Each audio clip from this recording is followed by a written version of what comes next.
So I'm going to cover quite a few topics today. First topic, I'm going to just explain a little bit about who I am, right? Then after that, I'm going to cover some common marketing questions that we get from a lot of dental clinics from across the country. After that, I'm going to cover the top 12 things that you should be doing as a dental clinic in order when it comes to marketing. Then I'm going to cover some common marketing mistakes that we see a lot of clinics making. After that, we're going to talk about the top marketing FAQ questions. What are they? Then I will cover a little bit about doctor marketing and who we are, as well as some case studies, and we'll do some extra questions at the end, okay? So first, just to kind of explain a little bit about me, I'm the owner of Doctor Marketing. So full disclosure, this presentation is about marketing, but everything I'm going to explain to you, you could do yourself if you choose to, okay? So I've been running Doctor Marketing since 2014, but I've actually been in marketing and telecom since 2008, working with dental clinics, medical offices, professional offices since then. So I have quite a bit of experience in the industry. Since 2014, we've actually won a number of awards, both from Google and from Meta, for the work that we do for our clients. But what's interesting is that the awards that we win are in direct competition with all other marketing companies, and they don't focus just on dental. They do contractors and lawyers and accountants and everybody else. We only do dental, and we're still winning. So it's just pretty cool that the work that we do for our clients is getting noticed by some pretty big companies. Do you have any questions on my history at all? Yeah. Why is dental if you're not a dentist? They're just super easy to work with. Dentists are just very, very easy to work with compared to lawyers or contractors or accountants. And I found that the reason we got into dental is because dentists were getting screwed a lot. Because our slogan, if you look at the back of our flyer, is "Don't get screwed." The big screw on it. So you'll never forget that. And we found that dentists were getting screwed a lot when it came to marketing costs. They were overspending on very basic fees. So we saw a need and we filled it. Now, common marketing questions we get a lot. These top 5 questions appear pretty much on everyone's mind. Number 1 is, how much money do I spend on marketing? Number 2 is, what platform should I use? Should I use Google? Should I use Facebook? Should I do print marketing? What should I do? Next, who should I promote my ads to? Geographic location, demographics, right? Do I target specific genders, age ranges? Do I target people that have kids? What's their job status? Look at your patient base and figure that information out, because that'll give you a lot of vital information in terms of how to target those people in the future to get new patients. Next is, how do I rank higher on Google? And my personal favorite, if I'm spending money in marketing, why am I not generating leads? Another good question along that line would be, I am generating leads, but they're very, very bad quality. So outside of these questions, do you have any other questions that I can help answer for you either now or throughout the presentation? So now with the race of DSOs who spend hundreds of thousands a month on all the ads, it's very hard for a private practitioner to compete with them. And what can you do to go around it and still be high? Good thing is we don't work with DSOs, mainly because they just won't pay for it, because they will hire their own internal staff instead of hiring a marketing company. Yes, we do. So the way that we do things is much, much different than the way that they do things. This is why we win our awards, right? So, and somebody ever asks you, like, what makes you different? Why would I work with you, Brandon, versus somebody else? I push that question back to you. Why would somebody go to your office versus the dentist down the street? Right? You tell me, okay, well, I've got 30 years experience. Okay, they have 30 years experience. Okay? You have great technology. They have great technology. You're open evenings. They're open evenings. What makes you different? Right? Same thing question to us. It's like, they do website design, we do website design. They do Google Ads, we do Google Ads. They do social, we do social. But it's how we do it that makes us different. So we don't work with DSOs, so they're at a big disadvantage when competing with us. Now I'll explain why throughout this presentation you would want to do the way that we do it, you would want to incorporate this into your clinic. So you work with private sector, not with hospitals? We only work with dental clinics. Yeah, only dental clinics. Anybody else have any other questions they want me to answer?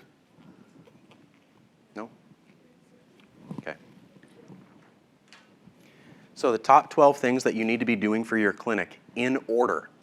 How much do you actually know about domain names? Nothing. I like the honesty. Domains, okay? They're the name that somebody types in to find your website, www. But there's quite a few interesting things when it comes to domains. So there's two types. You have business name domain. That's like brandondentistry.com. That's how people who know you are able to find you. Then you have keyword-based domains. Keyword-based domains are tied to a specific service, location, and industry. Sorry, I'm just going to pause for a quick second. Okay, so service, location, and industry. So when it comes to keyword-based domains, this could be something like NewYorkCityEmergencyDentist.com. So if someone goes online and types in NewYorkCityEmergencyDentist.com, or if they just go online, if they go to Google, they type in New York City Emergency Dentist, and you own NewYorkCityEmergencyDentist.com, you have a very, very good chance of showing up for that person's search. So typically what you want to do is you want to register a series of these different keyword-based domains and point them to different pages of your website to help draw traffic. So you would do something like DentalImplantsNewYorkCity.com, FamilyDentistNewYorkCity.com, or you can make this specific to your city or to your state, your country. You can actually make it specific to intersections, right? Like 43rd and 7th, right? Dentist near 43rd and 7th, something like that. So it doesn't just have to be specific to a city. Get creative with it. DentistNearTimesSquare.com, right? Different things like that. So you don't want to go overboard with it because domains they have a cost and they can be quite expensive when you factor in how much they do cost. So typically domains are only about 20 to 30 bucks. Like they're fairly cheap from like GoDaddy or 2Cows or Namecheap or something like that. But domains are public knowledge. So, I'm just going to backtrack for 1 second. Domains are public knowledge, which means if I was a spammer, I could type in, who owns emergencydentistnewyorkcity.com, and all your personal information would show up. Your name, your address, your phone, your fax, your email, your business name, your business address, everything about you. So if I was a spammer, I would take that information, I'd sell it to 1,000 people and spam the hell out of you until the end of time. So to prevent that from happening, you want to attach a security blanket onto the domain. That security blanket is usually could be anywhere from 10 to 20 bucks per domain. So you want to attach it to every single one of your domains that you can to hide your personal information from being visible. So domain costs could be anywhere with security from like 40 to 60 bucks. So just keep that in mind, because if you register 50 or 100 or 200 domains, there is a significant cost to that. But just keep in mind as well that domains are a yearly fee, okay? Now, you also see the word competitor on here under keyword-based domains. This is a very, very aggressive form of marketing. Let's just say Brandon Dentistry, across the street from me is ABC Dental Clinic. I could go online and I could register abcdentalclinic.net, point it to my website, so when somebody Googles them, I show up and they have no idea why. It's a very aggressive form of marketing. So to prevent your competitors from doing to you what you could potentially do to them, you want to register the main suffixes. A suffix is the ending of a domain. It's like .com or .net, .biz, something like that. There are 5 main suffixes in the United States. Does anybody know what they are? Net? Nope. ORG? Org? Nope. For universities. Only universities could have that one. Nope. Com, net, biz, info, and org. Those are the 5 most sought after domains in the US. Now there's about 10,000 different endings you could get. .edu is one of them, .io, .me, .dental, .ortho. You could have any ending you want basically. But there's only 5 that you should register. And you should register them only for your business name. BrandonDentistry.com, BrandonDentistry.net, BrandonDentistry.biz, info, and org. So they're 5 separate domains. So understand $40 to $60 usually per domain. You're going to spend a couple $100 just getting your business name domains because the reason you want to do that is it's a preventive measure from your competitors registering a variation of them. It does, and that's why I gave the range of $60 to $80. The price, or sorry, $40 to $60. The price does fluctuate depending on the actual suffix you choose. As an example, the ending of our domain is .io. It's more for technology companies. Our domain is like $100, right? So it can vary. Now, the next piece of this is that you only need one variation for keyword-based domains. So when you're registering like emergency dentist in Times Square as an example, you only need like .com if it's available or .net, right? Just get one variation, point it to that page, and you're good. And then the security feature. Always, always, always register. When you register a domain, attach the security onto it because it will redact all of your personal information from being visible online, which is something you want. It helps cut down the amount of spam you will receive, both as snail mail and email, and phone calls, because your phone number won't be visible either. Does anybody have any questions on domains at all? Pretty straightforward, right? Are the domains international, like everywhere, or just?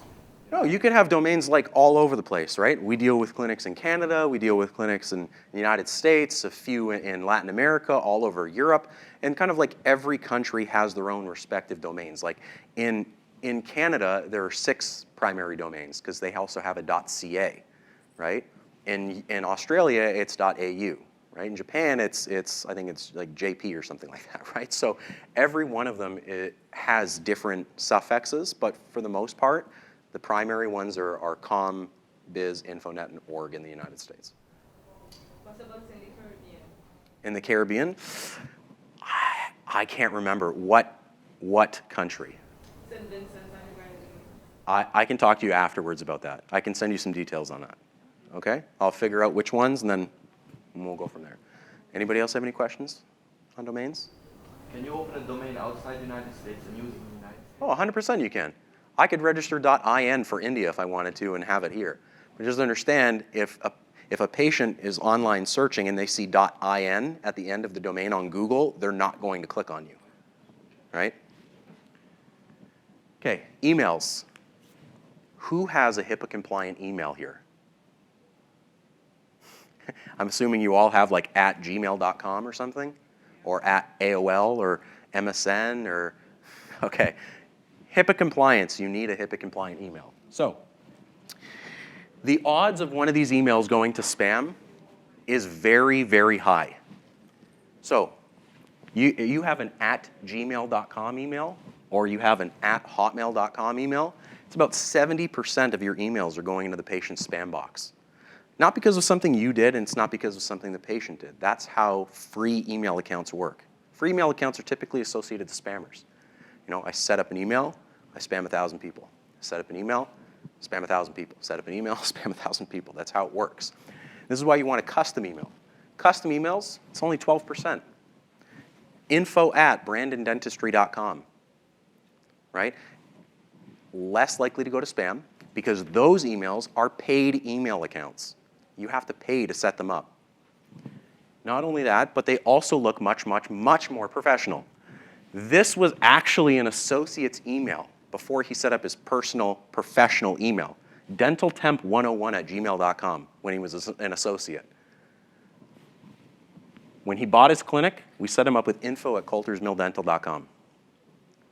Makes things much, much, much more personal and much more professional. Imagine having your receptionist email patients from that email versus this one. That one looks way more professional. What's really cool is that these custom emails, you can actually copy them, put them into Google, just the suffix here, put them into Google and have it populate your website. You can't do that with a Gmail account. I cannot copy this, put it into Google and have it populate your website, but we can do that from here. Now, medical grade emails should have quite a few different upgrades when it comes to HIPAA compliance. So the first one is data backup. If your staff accidentally deletes something, you can restore it. Malware protection, if your staff accidentally downloads an invoice that you didn't actually, where you weren't supposed to receive and it had a virus in it, that virus stays in the email and doesn't migrate it to the computer.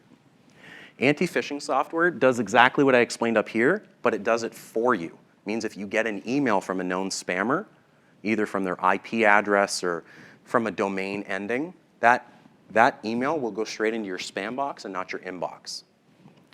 Email encryption. There's 3 types of email encryption. Do you know what they are? Anyone want to take a stab in the dark of how you can encrypt an email? It's okay, there's no bad answers here. So the first type of encryption, the one that you most likely want to have, is a standard TLS encryption that basically encrypts the entire mailbox. So if a hacker gets into it, everything is encrypted. Sent, received messages, folders, contacts, everything. That's what you want. The next one is through standard messaging. So the inbox is not encrypted, and so you can possibly set this up on a Gmail, but you have to manually encrypt every single message. It means in the message title, you would have to put parentheses, encrypt, parentheses, and then your title, and then send it. And the only way for you to open it is for you to put in your email password, right? The receiver. And the third way you can encrypt an email, what you don't want to do is you have to log into a separate portal. Your person you send the message to has to create a profile. They log into this separate portal, so it's like a complete, separate, secure sort of profile that you want that you don't really need to set up as a medical clinic. Typically, these sorts of profiles, this sort of encryption is primarily done with like financial records. If you've ever spoken to your financial advisor, they're going to make you create a profile on their system to communicate with you. Right? So as a medical office, standard TLS security keeps all records secure. Patients and contacts and vendors, all that stuff. So it prevents it from being hacked. Anybody have any questions on this? So how do you suggest to change the email address, for example, for like a professional one? Or will it really like have the business exist like for more than 12 years? Okay, I could actually, there's 2 ways we can do this. So first, let's just say we have Gmail, okay? What we want to do is we want to back up the entire Gmail account. Folders, sent, received messages, calendars, contacts, everything. We set a new email up, and then we push all the messages to the new email. Then what we do is we go back into the Gmail account, and we simply forward the messages to the new one. So if somebody messages the Gmail account, and it goes to the new one, then the new email account, when it replies, will reply from the new email account, not the Gmail. You'll keep it until people start messaging you from here, because all your replies will come from the new email account. Does that make sense? Okay, now what's really cool is that I can change the suffix here to anything I want. So if I set it up as Brandon Dentistry, but 2 years from now I sell the clinic, and I want to change that to ABC Dental Office, I could go in without shutting down the email and just change the suffix out to whatever I want. Well, as long as I own the domain for it. And you'd still get the email? Yeah, you still get the emails. You wouldn't shut the email down. You wouldn't lose any contacts, nothing. These custom emails, you can change the suffix at any point as long as you own that domain. I can change it to whatever I want. It's pretty cool. How much does the custom emails cost? Custom emails are usually anywhere from $10 a month to as much as $50 or $100 a month. It really depends on the security features that you have and the amount of space that you have in the email. Because a 5 gig email versus like a 100 gig email, the cost is going to be very different. So you can have a custom email without the domain, right? You can have a custom email without the domain? No. No, you have to own the domain in order to set up the custom email. You have to own it. Yeah. Yeah, so when you own the domain for your website, you basically attach an email to it, right? And it makes it look more professional too, right? Imagine I go to brandondentistry.com and my email address is like info@bg.ca, right? Like it just doesn't correlate. So whatever your domain is, you want your email to have the same ending. So you have a yearly fee for the domain and for the email? No, this is typically a monthly cost. Yeah, usually it's a monthly cost. And usually that cost is $10 to $100, could be up to $100. It depends on how much space you have and the features that you have included. Any other questions on the email? Okay. Next is the website. I'm sure all of you have a website. I'm sure it's great. For the most part, she's like, no, it's not. Okay, I'm going to explain to you why you want to have an updated website on a newer form of technology called React.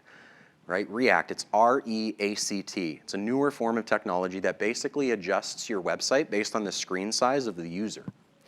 So older technology doesn't have that. So let's say your website was built on Server A. Server A had really good websites for its time. 6 months later, the marketing company was like, hey, you know what? I want to make more money. So I'm going to push all my staff over, and I'm going to start building out Server C. And Server C has more updated websites, better technology, more automation, better security. And 6 months later, that company is like, you know what? I'm going to build out Server C, and I'm going to push all my staff over there and build out Server C. Remember, your website's still over here, but there's no staff maintaining it. So you're going to notice that when people start to engage with your website, over time, it's going to start slowing down. So when people click on it, it's like, oh, my website doesn't properly load. Or my widget's broken. My map doesn't load. Or the security license wasn't renewed. Or, oops, nothing's here because one of the links is broken. This is very common with website providers like Wix, WordPress, Weebly, Web.com. Right? They don't maintain their older systems, and in order to get you to upgrade, they build a new server and they make you pay for it. They won't just automatically move you over, which is a problem. So that React technology that I was explaining about, it's been around for a couple of years now. This is what you want when it comes to a website because it keeps the website modernized, right? So if you notice, it's a little bit blurry, but it says Whitby Family Dentist. But on the mobile screen, it says Whitby Family Dentist, like it's stacked. So it will actually move the widgets and properly adjust it based on the screen size of the user. So it doesn't keep everything glued to the actual page, right? Older websites keep everything glued. The text is glued, the headers are glued, the pictures are glued, so when you shrink it, the things don't move. And so when you shrink the screen, it's like you're shrinking half the words and you have to scroll over on the bottom in order to see them. But with the newer form of technology, it will actually auto-adjust for you. Okay? Does anybody have any questions on the website at all? Basically update it. If your website designer doesn't use React, you should ask them to do it. Okay? It might cost you a little bit of money to rebuild, but then you don't have to keep rebuilding it every couple of years. Right? One of the things that I've had a client that's been with me literally for 8 years. We do a couple of adjustments every few months. His website has changed over the course of a few years, but he's never paid a website redesign fee in the last 8 years. Not once. Okay, optimization. How much do you know about optimization? Nothing? Okay. There's two kinds. Static and dynamic. Static keywords are specific to who you are. Let me make that more clear. Specific to what you have to offer. I'm a dentist. I do cosmetic. I do implants. I do lingual braces. I do pinhole gum rejuvenation. It's more specific to the services that you offer. Dynamic optimization has to do with your attributes. I'm a woman dentist. I'm open evenings. I'm open weekends. I speak multiple languages. These are the attributes you want to go after because if somebody goes online and types in woman dentist open evenings, you want to show up number one. That's what dynamic optimization is meant to do. It's meant to go after your attributes. Everyone wants to show up for dentist in New York City, but not a lot of people know about going after the attributes. Woman dentist in New York City, evening dentist in New York City, emergency dentist in New York City. They go after the primary stuff. They don't go after the attributes. There's a big difference between our marketing and DSOs is that they usually go after the big stuff like dentist, child dentist, stuff like that, but you want to go after the attributes. That's how you're going to show up, and that's how you're going to beat the competition. So, just to explain a little bit more about dynamic. Let's say you have 30 pages on a website, and each page has 100 keywords. And each keyword is ranked out of a scale of 1 to 10 based on how much traffic it generates for your website. So what you want to do is dynamic optimization will take the bottom keywords that don't generate traffic, remove them, and replace them with new ones in hopes that every keyword ranks 10 out of 10. The higher each keyword ranks, the higher the page ranks, the higher the overall website ranks. It's an average. It's a game of averages. So the better the keywords, the better the page, the better the overall website. Because if you have, let's say, 30 pages and 2 of your pages have like no visits, that draws the whole website's ranking down. So you have to make sure that the keywords are added and they're generating traffic. Where do you add those keywords? Pardon? Where do you add them? Just the text? I'll show you on literally this next slide. I got you. So how to optimize websites. So regardless of whether you do static or dynamic, there are specific places on the website that you need to optimize. So one of those places is in the tab of the actual browser itself. Next is in the URL suffix. So after the .com or .ca or .net, what's there are keywords. Then you've got the navigation tabs. So these navigation tabs, these navigation tabs are what shows up on Google. So if you've ever Googled a business and seen like home, about, services, contact, right, as like sublinks, that's what those are. Then you've got the page header. The page header basically will summarize what the content is going to be. And then you've got the page description. This description also is what shows up on Google. So on Google, it'll have a title, it'll have a website link, and then it'll have a short, like 2-line description. That's what that is. It summarizes the actual content for Google of what the page is ultimately going to be about. Then you've got the content on the page. So this content, this is where it starts to get a little bit tricky. So let's just say, this particular page is talking about conditions, but let's say I had a page for snoring, and a page for sleep apnea, and a page for halitosis, and a page for gum disease, and a page for wisdom teeth extraction. Why would you do that? Patients don't know what halitosis is unless you actually say how to get rid of bad breath, but that should be a blog post, and we'll talk about that in a bit.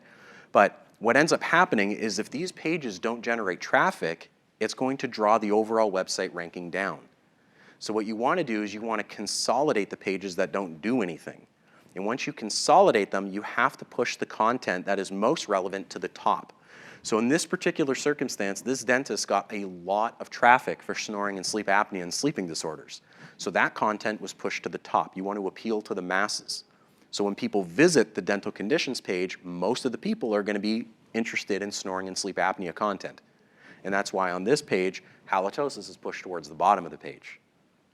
Right? So instead of having, let's say, 10 visits and 10 visits and 10 visits and 10 visits for all these other bad pages, we push them together, and this one page now, let's say, has 100 visits, bringing the overall website ranking back up. Okay?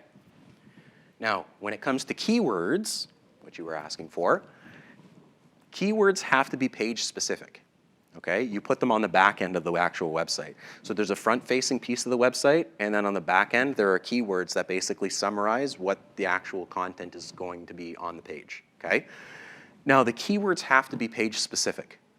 And by page specific, I'm saying don't just jam-pack 1,000 keywords on every single page that summarize the entire website. So on the dental implants page, you shouldn't have stuff talking about orthodontics or crowns and bridges, as an example. It should be about dental implants. Because what ends up happening, let's say I'm a patient and I go online, I type in dental implants, and it takes me to the orthodontics page. I'm like, this isn't implants, what the hell is this? I'm going to bounce out of your website. I'm sure you've all heard of bounce rate. The more people bounce out of your website, the lower your ranking on Google. So this is why you want to make sure keywords are page specific, right? So I'll talk a little bit more about this in just a quick slide. Then you've got local business schema. This looks complicated. I promise you it's not. It's about a page of code that gets added to your website. It has to do with Google Maps. So I'm sure all of you have gone on Google at some point and typed in restaurant near me, right? Or movie theater near me, or dentist near me, or around me, or close to, or by. These are location-based keywords. So that's what this code is going to pick up. It's going to present to that searcher local options to them. The closer they are, the higher you're ranking on their search. Okay? So if there's a dentist here and there's a dentist there, and I'm here and I'm typing in dentist near me, this clinic is going to show up number 1 if they have this code on their website. Make sense? So just to kind of explain a little bit more about Google. There are 3 sections. That again, please. The one that shows the office closer. Yeah, I'll explain that in just 1 second. So there's 3 spots to Google. You have sponsored, which have to do with the ads. You have the maps section, which has to do with local business schema.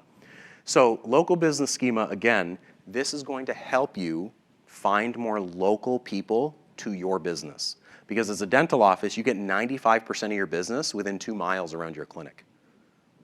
Not sure if if you've looked at all the zip codes around you, but it's about 2 miles. You get 95% of your traffic. And so that's why local business schema is so important, because it's going to help you if somebody's like, if this is your office and then there's another office over here and somebody's right here and types in clinic near me, we want you to show up number 1 on their search. Got it? What do you do if you have one website for example, 2, 3 locations? If you have one website for 2 to 3 locations, yeah, that's as long as they're under the same name, because there might be a branding issue. Under the same name, Okay. for example, how do you do it like in Google, for example? You Yeah. type dentist near me, right? Yeah. But you have like different locations Yeah. in like different parts of the city. Yeah, that's fine. So you would still add the local business schema to the website itself, and then Google would just present whichever option is closest to them. Yeah, yeah, yeah, same sort of thing. And then the other section is the organic. This has to do with keywords. So making keywords page specific. Let's say your website is riddled with tons and tons and tons and tons of different keywords, and peds and cosmetic and orthodontics and all that fun stuff. What you want to do is you want to take a keyword, you want to plop it into Google, and what you want to have happen is you want the page to show up that specifically talks about what they typed in. This is why page-specific keywords is so important. So you can see here that there is an indent on the 2nd line down. It says orthodontics, because that's what I typed in, is orthodontics. You don't see their implant page there. You don't see their contact page there. You see the orthodontics page. So what ends up happening, I'm like, oh, I typed in orthodontics. I'm going to click on orthodontics. So I click on it. It takes me to the orthodontics page. I find what I'm looking for in 1 click. Instead of going to the home page, going to the services page, clicking on orthodontics, I find what I'm looking for much, much faster. This is why keywords are very, very important and why they have to be page specific. Okay? Any questions on this? No? It's good. It means I'm doing a good job. Okay. Now, you've got the domain, you've got the email, you've got the website, you've got the optimization. What you have to do now is you have to add conversion tools onto the website. So aside from the chatbot, what's another conversion tool, you think?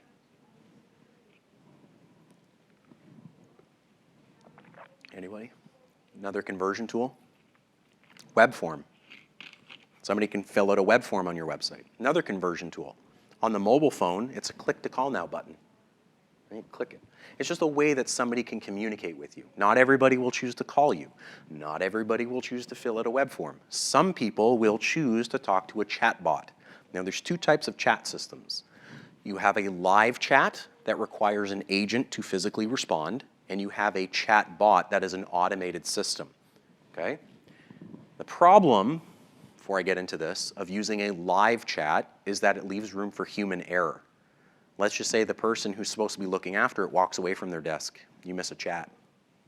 Or they have a spelling mistake in the chat that they communicate with. Or they take too long to respond, right? And they're chatting, they just keep typing. The person gets bored and they exit.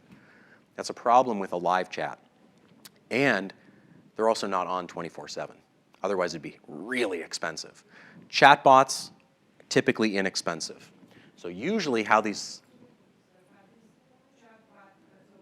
I'll answer the question after. Let me answer this and do this slide first, and then I can answer the question. So typically with a chatbot, what we want to do is we want to set up the scenarios. So there's tons of scenarios we can go after. We can go after specific scenarios like implants and Invisalign and crowns and bridges and inlays and onlays. I don't know, however specific you want to be. Or we could be general with it. We could just do it by groups like restorative, preventive, orthodontics, cosmetic, that sort of thing. Then what you want to do is you want to build out a story for each one of them. Now you can change these stories and you can manipulate the content any which way you want. And then what you want to do is you want to tie them together. So this looks complicated. I promise you it's about 1,000 times more complicated than that, okay? So no joke, one chatbot is probably enough to fill this entire wall behind me with its connecting pieces. It's very, very complicated, okay? So we want to simplify it a little bit. So we go down here. The person says, I'm interested in cosmetics. We say, okay, perfect. Here's the info on cosmetics. When it gets to the end, the chatbot says, okay, now, do you want to book an appointment? Do you want to learn about veneers, bonding, or teeth whitening? And they say, you know what, tell me about teeth whitening. Okay, here's the info on teeth whitening. Now, do you want to book an appointment? Do you want to learn about veneers, bonding, or something else? And the patient says, you know what, let's book an appointment for teeth whitening. So what ends up happening is that they fill out their name, their email, their phone number, best time to call, and primary concern. And then your staff should receive an email that says, hey, call Brandon. He's interested in teeth whitening. Here's his contact info and his chat history. So all they have to do is pick up the phone. Hey, Brandon, I just got your message. You're looking for teeth whitening? We can see you Monday at 2 o'clock. Cuts down the chitter chatter. You book the appointment right away. This is how chatbots work. Literally, you guide them through. You click a button, spits out the next response. You don't leave it to them to type something in, because what ends up happening is they will also, as the patient, will have spelling mistakes in their stuff, and then the bot will get confused. I didn't get a response. I didn't get a response. I didn't get a response. I'm just going to hang up. All right, bye. I'm not going to continue this chat. So by doing it like this, they click the button, move on to the next. Click the button, move on to the next. Keeps it very, very simple. Okay? Any questions on the chatbot? Can you have both, like a live and a chatbot? Yes, you can. So what you could do if you wanted to, and I have done this for other people, is you could, during this whole process, we could say, please, I need to talk to someone right now. What ended up happening, if they do that, they say, okay, wait 10 seconds. An email will get sent to your staff. They say, hey, please get on the chat. They come on the chat and they can talk to them right there. Or we could have it say, please call the clinic, and then they can call the clinic only if it's from a mobile device. They could just click the phone number and it calls right to the clinic. There's different things that you can do. Typically, we want to take away the room for human error. We want to automate as much as possible when it comes to things like this. I mean, keep it simple, I assume, to a certain extent. Oh, okay. The purpose of the chatbot is to summarize your website, right? If you look at all the content on the chatbot versus a website, your website has this. The chatbot is this much content, okay? It says, you want info on dental hygiene. Okay, well, this is how many times you should brush your teeth. We can do scaling. Let's book an appointment type thing. Obviously, it gives a little bit more detail than that, but the whole purpose is to give summarized website content and then ask for the appointment. So it doesn't matter which way you turn down, it asks for the appointment. It asks for their contact info, okay? Any other questions on that? Okay. Now, you've got the website, it's optimized, you add a conversion tool. The next best thing you can do is to start building some popularity. You want to build the popularity of your website, right? You want to start getting found. The best way to do that? Directories. Right? There's about 60 things Google looks at when deciding who shows up first. I've already gone over a number of these things. Keywords and optimization, local business schema, different things like that. This is another one. So how many of you are familiar with an aggregator? Okay, an aggregator is a group that basically disseminates information to other groups. So there are local aggregators that deal with local directories like Chamber of Commerce, local business parks, churches, local governments. There are national aggregators that deal with like Yellow Pages or 411 or Better Business Bureau or Manta or Ariel. And there are industry-specific aggregators that deal with like health grades, dental find, rate MDs, things like that. And so what you want to do is you want to work with these aggregators to basically push your information out to the internet. Now, a lot of these aggregators don't like working with typical consumers. So there are consumer-based aggregators. I'm sure some of you might have heard of Yext is one of them. Y-E-X-T. No, probably not. Anyway, they're a consumer aggregator. They only push information out to a small group of directories because they only work with consumers, right? We work with kind of like the bigger sort of aggregators that push information across the entire internet, like thousands of directories. And that's ultimately what you want to do. The main reason is because you want a complete profile across every single one of these directories. So let's just say Brandon Dentistry on Google. That's my name. But on Yellow Pages, it says Brandon Dental Office. And on 411, it says Brandon Dental Clinic. And on RateMDs, it just says Brandon's DDS. The problem with that is every time your name is wrong from Google, you get a big X everywhere it's wrong. And it's like that for your phone, fax, email, physical address, which also has to have a proper unit number, okay? Hours of operation, industry, and services. Very, very important. Hey, you can come on in. Sorry. No, you're good. You're good. So it's very important to make sure that you are getting all of this information updated across every single directory you could possibly be on. So as we go through this, you're going to notice that down here, website link. So across every directory, most of them will have an option for you to add a website link onto the directory itself. This is called a backlink or a citation. I'm sure all of you have heard of backlinks at some point. A backlink is something that leads to your website not from Google, but from a back source. So the more backlinks you have, the higher you're ranking on Google. So not only is the accuracy of the information important, but a complete profile is also important. So when you're updating the information, you want to make sure all of these things are uploaded into the aggregator because that's what they're going to push to the directories. So you have to make sure phone, fax, email address, physical address, everything. I apologize, I'm late, but I'm doing a lot of this stuff right now on the floor with two different competing companies. Yeah. And forgot the other name. But if I have a website, I understand the website URL with the backlink. If I have my own website, if I cut myself off from, Yeah. forgot what they call it, so Okay. will I still have those backlinks and everything else? It's a good question. You should still have them. They charge like $300, and you go to, you I- go to GoDaddy, and they're like $4. Yeah. Are you talking about hosting or are you talking about directories? Well, I was just talking about the website itself. Okay. Can it be a standalone website and you have? Yeah, so let me kind of explain. So what he's talking about, like in terms of hosting, that's like self-hosting for the most part. So you have to learn a lot about, like, if you want to update your website with like coding and things like that, it can get very complicated. So sometimes it might be better to pay someone else to do it. But if you're familiar with coding and want to do it yourself, absolutely you can. Now, in terms of the directories, if you switch from one company to another, the directory will still be there. Just understand that if you stop doing directory listing management with a company, that means they stop updating the aggregator.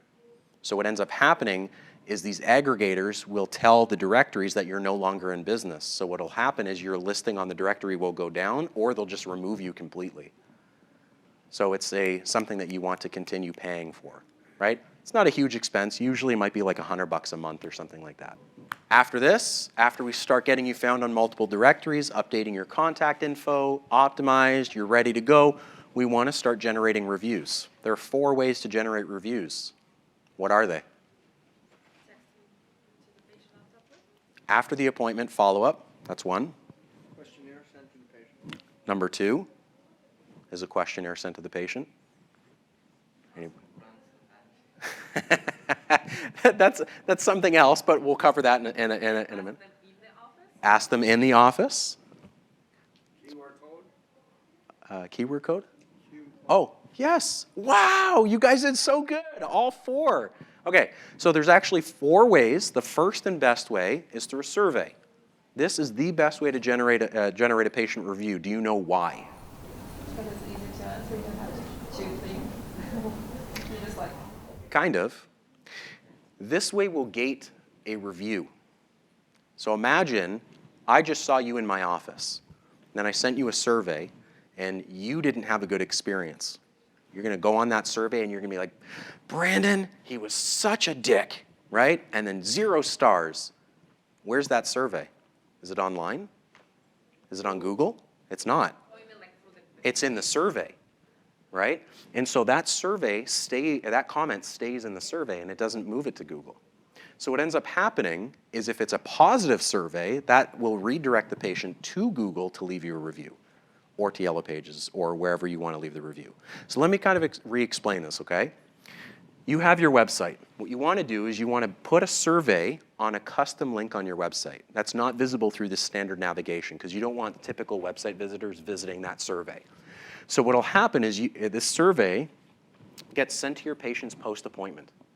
The patient completes the survey. Whether the survey is positive or negative, your office has sent the survey so you can do your own internal evaluation. If the survey is positive, it redirects the patient to a review site like Google to leave you a review. If the survey is negative, it'll just say, thanks for the survey, have a great day. This way it keeps any negative comments offline and in the survey. So if the patient wants to vent, let them vent in the survey, not online. This is why you want to send them a survey post-appointment, so if they do have anything negative to say, they're not saying it online. And that goes to the website? That goes on the website that you send post-appointment to the patients. That is the best way to get feedback on your clinic and to get reviews on your office.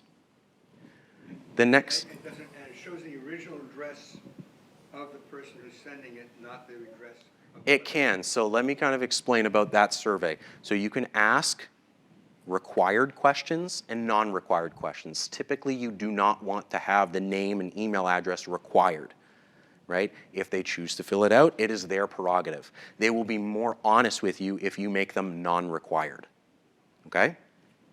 And then if they leave the review, it obviously Google makes them require their name, right? So you'll know who it is. A sign in the waiting room. It's a QR code. Put it on the reception desk, the QR code saying, leave us a review. That'll generate 1, 2, 3 reviews every single month just having it there. But you have to draw the patient's attention to it, make them do it after the appointment's already over. One of my clients leaned back in his operatory. In the ceiling panel, he has a QR code that says, please leave us a review with somebody smiling, right? That has generated him 1,100 reviews in the last 4 years, okay? Be creative with it. Now, these next 2 are not recommended, okay? Ask for it during the appointment. Imagine I lean you back in my chair and I'm like, hey, can you leave me a review? The patient's gonna be like, all right. And pulls out their phone and leaves a review in front of you. You know how awkward that is? Don't do that, okay? Don't put them in that awkward space. And then the last way is to send an email post-appointment or a text message post-appointment. That way is not recommended, okay? If you're gonna do that, you should send them the link instead because they will fill out the survey. What happens with this, what this last one is, hey, I know you just came into the office, we're looking for more reviews, here's our Google page, can you leave us a review on Google? It's a very dangerous game because they could say anything, which is why if you're gonna do that, you may as well send them the survey. You send them the survey and if it's positive, it'll redirect them automatically to Google. Does this all make sense? The reason you want to start doing this is because 90% of people are influenced by reviews. I don't go to a steakhouse unless it's a 4.7 or higher. So, I mean, that's me. But I mean, everyone looks at reviews. Everyone. Why isn't an email post-appointment bad? I'll explain that in just 1 second, sorry. Hi, sir. I know Google reviews are important. Somebody, maybe I read in the past, if some people get mixture, positive with negative, I was told, maybe I even read, that Google reviews bad are hard to remove. Is that true? I'll explain that right now, okay? But before I do that, you don't just want to push all the reviews to Google, understand, because it looks biased. So every couple of months, change the destination of where people will land when the review is positive. Change it to Yellow Pages, or change it to Facebook, or change it to RateMDs. So when somebody Googles a dentist, you have 50 reviews across every directory and every review platform instead of having 300 just on Google. Okay? And sorry, your question? To remove the negative ones. She's wondering, okay, to remove a negative review, basically what you want to do is you want to report it, okay? So I leave you a negative review. You report the review as non-legitimate, okay? It goes into a review status over at Google. Google will usually review them within 2 to 3 days, okay? And you can report it for different reasons. Harassment, it's got medical information in there, swearing. There's a number of reasons why Google might remove a review, or if it's non-legitimate. Let me finish answering your question, and I think I might answer it, okay? So what ends up happening is that review goes into a status. Their whole Google account, whoever left that review goes into a status, review status. If Google comes back and says it's legitimate, they're going to keep posting it. But you can keep reporting that review until they remove it, changing what you deem is a non-legitimate review, spam, harassment, whatever it is. So you can keep reporting it under different reasons. Now, if somebody else reports that same review, Google takes a better look.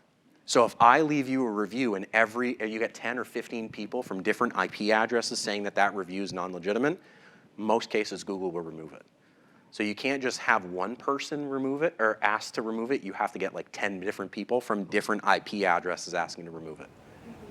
But I was told that it's hard to remove. Is that true?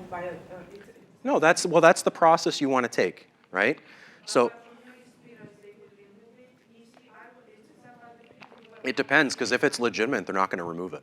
Okay, and also, by the way, I'm a person, I believe in, I don't want to leave bad reviews, but, somebody once, it was a matter, doesn't matter what, that was frustrating, whatever matter, said if you want to do something, write a bad review on Google. The bad reviews in Google are very strong. In reality, they come up when somebody will search a business or a name. No, the bad reviews do not come up first. The most relevant reviews will come up first. Oh, so it's based on the keywords? Yeah.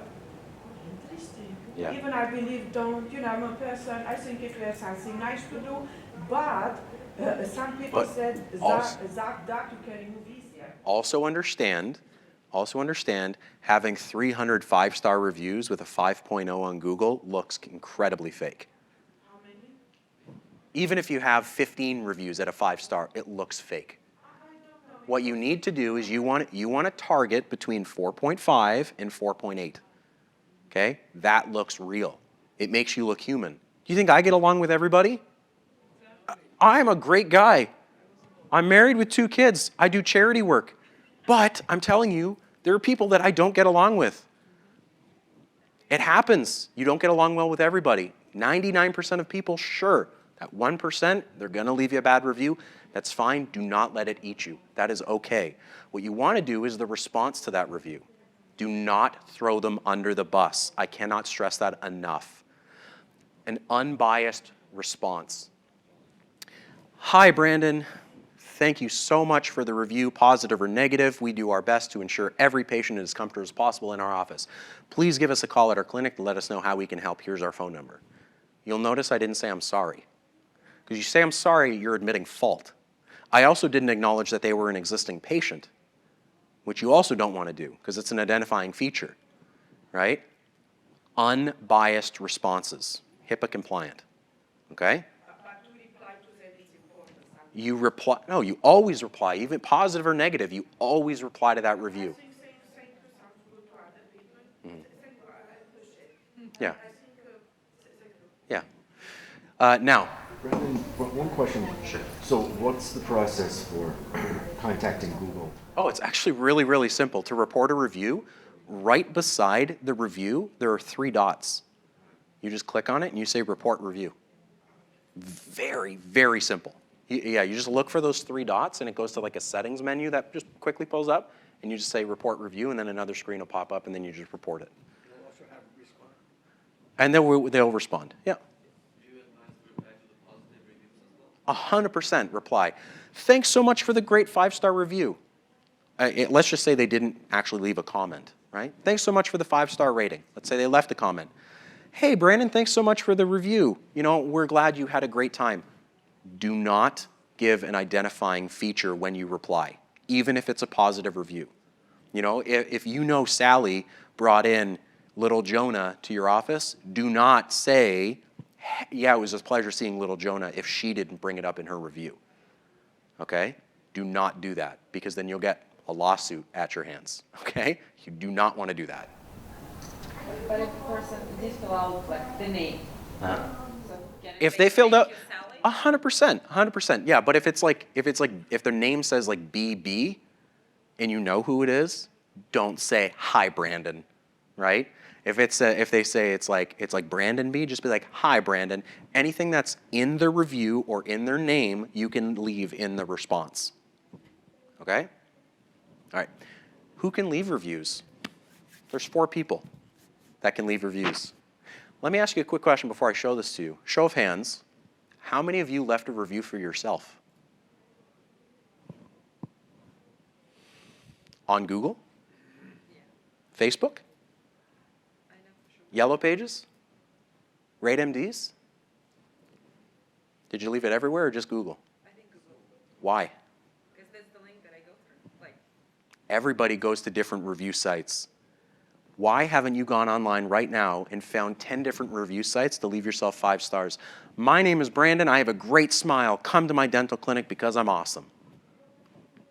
Why would you not do that? And then have your staff do it too. You're leaving a lot of room on the table.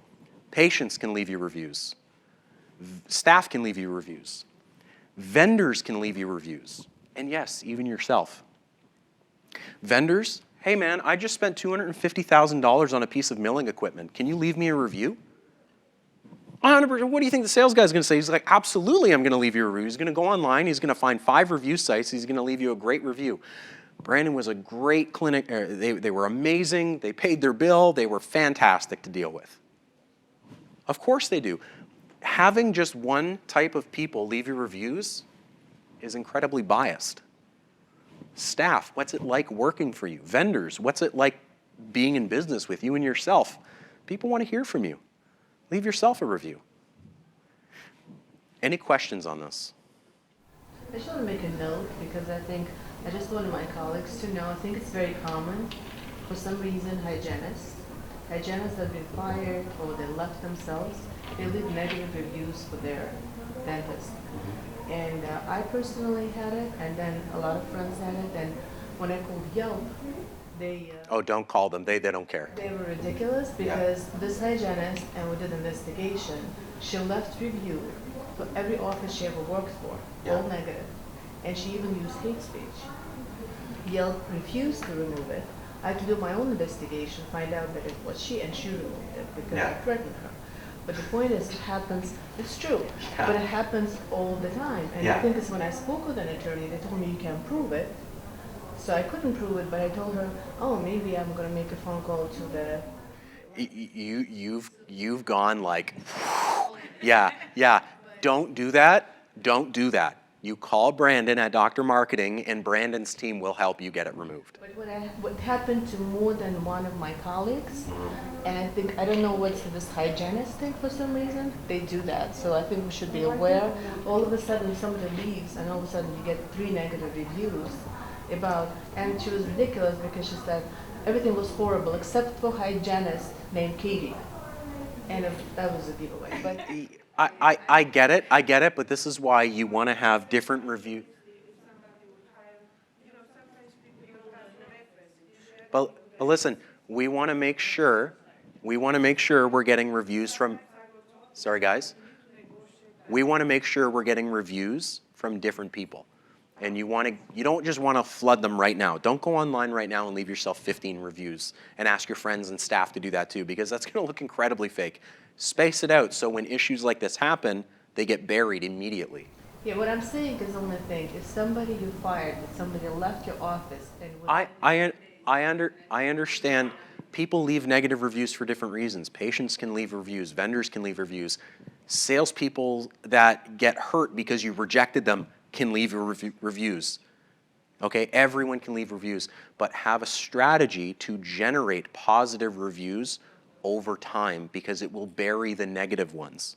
For every 1 negative, you have to try to get at least 15 positive, right? So every month, try to get at least 5 to 10 positive reviews. Every month. Try to figure that out, how to do that, okay? And you typically will do that with these strategies, okay?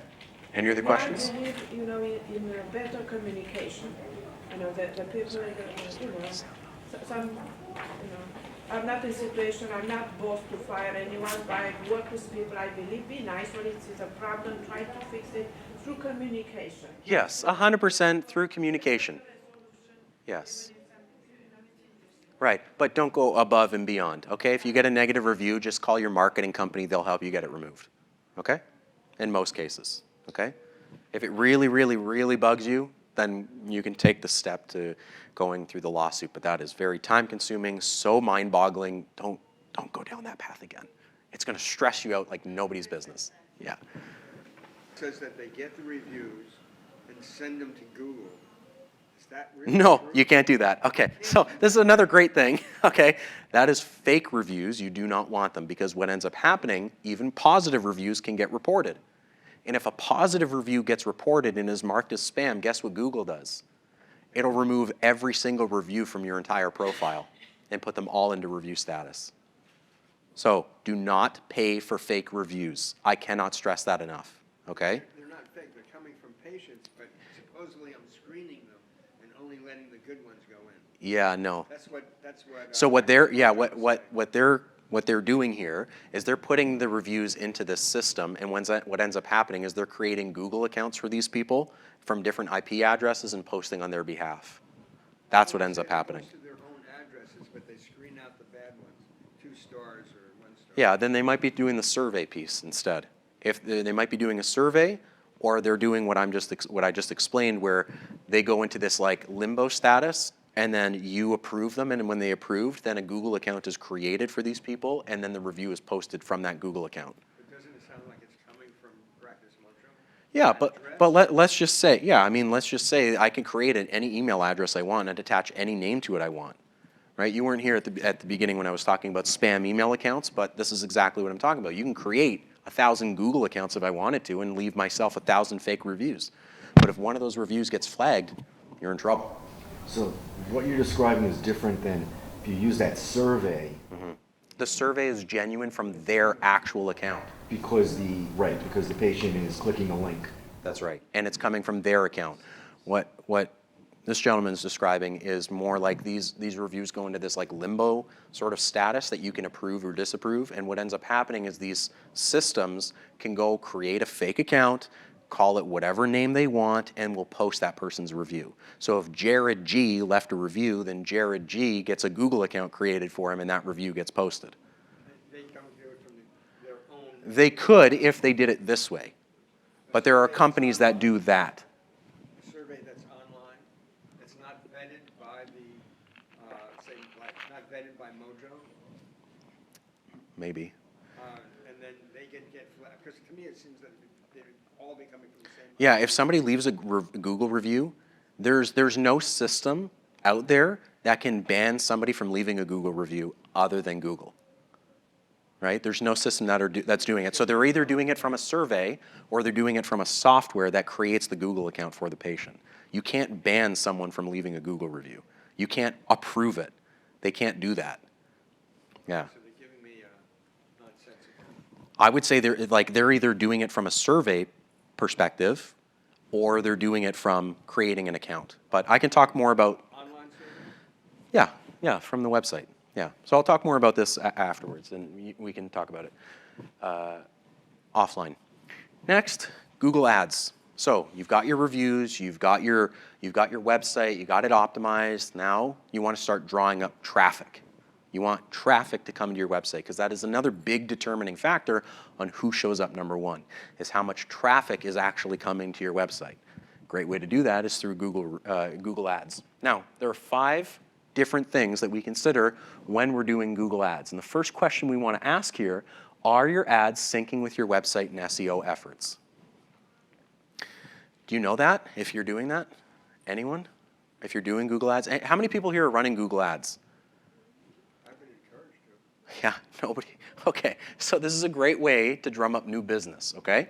So basically what you want to do, let's just say you come to me, you say, Brandon, let's start a Google Ads campaign. I'm like, okay, great. I need some details, but let's say you don't give them to me, okay? And I just start running a campaign on implants and Invisalign and Crown and Bridge, and it seems to work, Okay? How much more effective do you think it would be if I knew the geographic location of where people searched, the keywords that they've historically typed into their website, and their demographic information like age, gender, marital status, kids, and job? Imagine I took that and applied it to your campaign. How much more effective do you think it would be? A lot more effective, right? Because now I'm not playing a guessing game. I know exactly who to target, when to target, and how to target them, right? Instead of just targeting everybody, I'm only targeting specific types of people that have historically engaged with you, okay? So, the 5 questions you want to ask: what procedures should you promote for? Do you know? Are you just going to create a campaign based on implants, or based on Invisalign, or based on teeth whitening? Next, which keywords should you use? So you know what, let's actually run through this. Procedure, let's just say teeth whitening, okay? Keywords, well there's 3 types of keywords. There's broad, exact, and negative keywords. So does anybody know what a broad match keyword is? Keyword that 1 or 2 words fit into a sentence. Teeth whitening, okay? Doesn't matter what I type in, as long as the word teeth whitening is in that sentence, you're gonna show up, okay? So, best teeth whitening provider near me, okay? Is teeth whitening expensive? Does teeth whitening hurt? Doesn't matter what they type in, as long as the word teeth whitening is in there, your ad will appear. It's a broad match. An exact match keyword is the exact opposite. It's a sentence that you type in. Is teeth whitening expensive? You can have that as a keyword. So in order for your ad to appear, the patient has to type in, is teeth whitening expensive? Okay? Negative keywords are what you don't want to show up for. Okay? Free, cheap, affordable, HMO, PPO, Medi-Cal, whatever it is, whatever you take on, whatever you don't take on. So typically these are broad match. So let's just say somebody types in, is teeth whitening expensive and free? Okay? As long as that may be, is teeth whitening expensive, an exact match keyword you have, but because they added free into it, that ad will not appear because they use the word free. Make sense? So typically, you want to have a combination between exact, broad, and negative keywords to make sure you show up for exactly what you want to show up for and you're getting those results. Next, what's the best time of day to promote? Typically, it's 1 hour before you open till 1 hour after you close. The main reason is because 1 hour before you open, people are going to put it in their schedule. They're like, okay, this clinic opens at 9, it's 8:15, I'll just put it in my calendar to call them at 9 o'clock. Great. If it's like 6 o'clock in the morning and they see that you open at 9, they're just going to call 911 or go to the nearest emergency room. Now, until 1 hour after you close, they're going to be like, damn, I just missed them. I'm going to leave them a voicemail or send them an email, or I'm going to call them first thing in the morning. But imagine it's like 11 o'clock at night and you had an ad appear. Why would you have an ad appear if your clinic closes at 5? Right? Unless you're a 24-hour dentist. But then the patient's going to be like, okay, well, they're not even open. Why am I even here? What are they going to do? They're going to bounce out of your website. Okay, this is why you want to do it 1 hour before you open to 1 hour after you close. Okay? Okay. Yeah, no, go ahead. Is this, I have an SEO and ad campaign. Is this supposed to automatically go to my website if my website is being managed by a different company? I'll explain that. I'll explain that in a second. I have a question about promotion. Yeah. So is it okay, like, to promote it like in the middle, yeah, like lunchtime? Yeah, 100%. Yeah, typically you promote it. Like it's any time? There are 24 hours in a day. Okay? Let's say you're open 24 hours. Each day gets each hour gets $1. Okay? Over time, you're going to know what time frames work the best. So over time, you're going to remove certain dollars from certain times that don't work and apply it to the times that do work. Because I've noticed that the best time to do that is like most of the morning, sometimes better like close to the evening. Yeah, that's fine. You would look at your own analytics report to determine what time frames people actually engage with you, and those are the time frames that you want to be advertising. Okay? Good question. I will answer as I go. Next, what content should be in your ads? So Monday to Friday, 9 to 5, I type in best teeth whitening provider near me. My ad is going to appear. What's my ad going to say? Could say Cosmetic dentist, Brandon Dentistry, new patients welcome. Could say take-home teeth whitening kits, Zoom teeth whitening, inquire today. It could say same-day appointments, Brandon Dentistry, new patients welcome. It could say any number of things. The objective here is to figure out what content works with which keywords at what time of day to get you the best results. Okay? Next, what should your budget be? This is where it gets super complicated, okay? So, 3 miles around your clinic, 2 miles around your clinic, let's say, 2 miles. How many dental offices are promoting for teeth whitening? Okay? What you have to do is you have to spend more than the average. Let's say they're spending $500 a month. What you want to do is you want to spend $600 or $700 a month, so you show up more than the average for that particular service. Then what you have to do is you have to consider keywords and times of day. So let's just say Monday to Friday, 9 to 5, that keyword for best teeth whitening provider near me is $100 every time someone clicks on it. After 5 o'clock, that could drop down to $5 a click. Either because there's less competition after 5 o'clock, it could also be because that after 5 o'clock, that keyword is less likely to convert. So if you don't have an appropriate budget, you can't compete against your competitors, and you can't compete at the correct times of day or using the correct keywords. Now, something else to consider is the budget you're using. How many different services do you want? Because you can't put, let's say your budget's $10,000, you could put $10,000 directly into teeth whitening if that's what you choose to do. You will show up number one for every search related to teeth whitening, I promise you. But usually what you want to do is you want to put $500 for teeth whitening, $1,000 for implants, $500 for Invisalign and crown and bridge and bonding and veneers and lumineers and anything else that you might do. So you have to diversify your budget. So once you diversify, then you figure out the times of day, the keywords, the competitors. So it gets very, very complicated when you start getting into it this far. Okay? Google Ads should produce results between 2 to 1 to 8 to 1. So what are you going to spend? Do you want to spend $1,000? You could expect $2,000 to $8,000 in return. You spend $10,000, you could expect $20,000 to $80,000 in return. Okay? So keep that in mind on what you're comfortable spending. This is the expected return when it comes to advertising on Google. That's a big range, 2 to 8. Yeah, it has to do with the procedures. Because imagine this. Emergency patients close 80% of the time. They don't care, they just, I want to be seen today. My teeth hurt, my face hurts, I'm bleeding, I want to be seen today. They close 80% of the time, all day. On the flip side of that, we have cosmetic procedures, teeth whitening, veneers, implants, stuff like that, right? Aesthetics. They close at an average in the country at 15%, okay? So if we promote for a variety of different procedures from every clinic across the country at a 40% close rate for every procedure across the board, it's about 40% close rate. If we factor in everyone's budget and everything that they're spending and everything they're getting, it can range between 2 to 8 times what you put into it. So, yeah. Any other questions on this? You have it for each specific procedure. Yeah. What's that? How well? Well, there's campaigns that are for literally everything. If we're talking like dentures, like complete and partials and repairs and mouth guards and teeth whitening and Zoom teeth whitening, braces, Invisalign, lingual braces, self-ligating braces, all the different kinds of procedures and treatments have different turnaround, different closing percentage, and different results. Okay? Facebook and Instagram. Facebook and Instagram. How many of you have a Facebook page? Are you maintaining it? No. No? Maintain. How many times a week do you post? Every day? You post every day. Do you think? Instagram same. Do you think your patients want to hear from their dentist every day?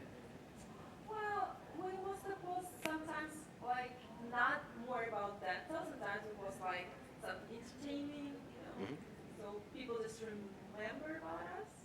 It can be good, So we're gonna be close to them. but now that you've done that, you have to keep doing it, and you can't stop. Yeah. Have a team for that. Good. Okay, so typically what you want to do when you start managing social media is you want to set up the entire profile correctly. So you got to update the logo, you got to update the picture, you have to update the contact information, the description, everything has to be accurate. Next. Do you manage the websites? Yeah, Does your company? yeah, but we're talking social media right now. I will talk to you about the websites after, okay? And then what we want to do is we want to automate the responses. So in terms of the responses, this is Facebook's, or now it's Meta. This is their chatbot system, okay? It's a very simple system, so it doesn't get as intricate as the one that would be on your website. This one would be, hey, thanks for coming to our page. Would you like our contact information? Here it is, right? So you want to make sure that the automated responses are set up. Then what you want to do is you want to set up the pixel. So the pixel is Facebook's analytics system that tells you demographic information of those people that engage with you. Demographic information is info about particular individuals, not their name, just details about them. Age, gender, marital status, and things like that. Then what you want to do is you want to build posts targeted towards the pixel data. So what I mean by that, you have different categories: age, gender, marital status, kids, jobs, things like that. There are averages for each one of these. So what you want to do is you want to look at the categories, you want to look at the averages, and you want to build posts targeted towards those top averages. So if I find out it's more parents with children that are engaging with you, or people with children that are engaging with you, we're going to build posts targeted towards those people. Right? If we find it's more women that are engaging with you that are in the finance industry, we would build posts targeted towards those people. Okay? Then what you want to do is you want to engage with them. If they like your post, like one of theirs. If they comment, reply. If they share back. That's what it means to manage a social media profile. Now, these last three items are cyclical. Okay? They're cyclical. Oh, did I repeat that one? I might have. So, look at the pixel, create the post, engage with the followers. Look at the pixel, create the post, engage with the followers. This is, just let me go through the rest of this and I'll explain that in a second. So these last three items, that's what you have to do to manage a social media profile. You have to look at the data, create the post targeted towards that data, and then engage with those people. Okay? Does anybody have any questions on this? What is a pixel? The pixel is an analytics system that gets attached to your website. So what ends up happening is you have your website, then you attach Facebook's pixel to it, and Facebook's pixel allows you to map your website out. And when you map the website out, if somebody engages with, let's say, like the About page, or the Contact page, or the Implants page, you can track their data so you can actually build posts targeted towards those people. So I would find out if a married father of two likes your implant page or engages with it, so then you build more content based around that, targeted towards married father of two people. Got it. Does that make sense? We waited for you. Does anybody have any other questions on setting up the social media profile? Okay. Basically, I was just saying what we want to do is we want to create the profile, we want to automate the responses, we set up an analytics system that tracks demographic information, age, gender, marital status, and then we create posts targeted towards the people that engage with you. Okay? I wanted to ask about the picture profile on Facebook especially. What do you think is better? Because I've heard that some people choose to put their logo there, and some people think that it's much better to put the people faces there, so people gonna think. It depends the type of practice you have. She's asking the picture itself. The picture itself. Okay? Sometimes it's good, like you can have a cover picture and then you can have your logo. It depends on the type of practice, because if you want a boutique style, I would put your logo and your brand. But if you have a family dentist, if you're a family dentist, then I would put the pictures of you, right? So it would depend on the type of practice that you ultimately have. Okay, any other questions on social media? No? Okay. One other quick thing that you missed, that Google Ads should have a turnaround between between 2 and 8 times what you put into it. So if you put in $1,000, you should expect 2 to 8 grand back. Okay? I could talk more about this in social afterwards if you have any questions. Next, when it comes to meta posts. So, meta posts. This is Facebook's way of competing with Google Ads, basically. So that demographic information that I was explaining about the pixel, age, gender, marital status, kids, and jobs. What you want to do is you want to build your audience based on that data. Because like I was saying, if a married father of 2 engages with your content related to Invisalign, other married father of 2 in the same geographic radius would also engage with the exact same content. Okay? That's how it works. So what you want to do is these are posts that are promoted on social media. Okay? So if you've ever scrolled through your feed and seen the word promoted under a post, that's what that is. Okay? So after you create the audience, what you want to do is you want to create the post targeted towards these people. Now, how many of you are familiar with an A/B test? An A/B test. Basically, you target, let's say, all these people are women aged 35 to 40. All these people are women aged 35 to 40. I show them different ads to see how they respond to it. Okay? So this is an A/B test. So what you want to do is you want to figure out what content they resonate with better and then use that targeted towards everyone. Okay? Target towards everyone within that group. So you can do a small geographic test before rolling it out to everyone. Okay? So what you want to do is you want to create the post targeted towards your audience group. And you can have multiple different ads running A/B tests for different types of audiences. So you don't just have to have one audience, you can have multiple audiences. One for men, one for women, one for couples, one for parents, one for grandparents, targeting different services for each one, running A/B tests for all of them. Okay? It gets very, very complicated when you start going down this path. Then what you want to do is you want to pick the budget and the time frame. So time frame. When are these people actually online? Would you know that? Based on your website analytics? You would, based on the website analytics and the Google analytics. You would figure out when this audience group is actually online on social media looking for these sorts of services. So let's say they're online from like 8 p.m. until midnight, so that's when we want our ad to appear. Different things like that. And then in terms of the budget, let me just back up for one quick second. The budget, this is how many times you want your ad to appear to these people over the course of a month, right? The ultimate amount of impressions you're looking for. How many times you want your ad to show up. Then you want to promote it and engage it. Now what's really cool about these posts is that you're going to get a lot more likes and comments and shares and follows on these posts than you will on your standard Facebook profile posts. The standard Facebook profile post only promotes to your followers. These posts promote to everyone in a geographic radius. So you're going to get tons and tons more likes. But what's cool about these ones is that anybody who likes the post, you can invite them to like your page. Okay? Now, Google will generate patients now because people are online looking for answers. Social media will generate followers. Followers will turn into patients eventually. It takes time for them to convert as long as you can engage with them. I mean, think about it. Are you going to social media to look for a dentist or are you going to Google? So where should you spend your money? On Google. This strategy works very, very well if you are looking to establish your brand. Okay? So if you need patients, I'd probably say you're better off spending money on Google. If you're okay with your patient base, then you should spend your money on social media. Okay? Does anybody have any questions about this?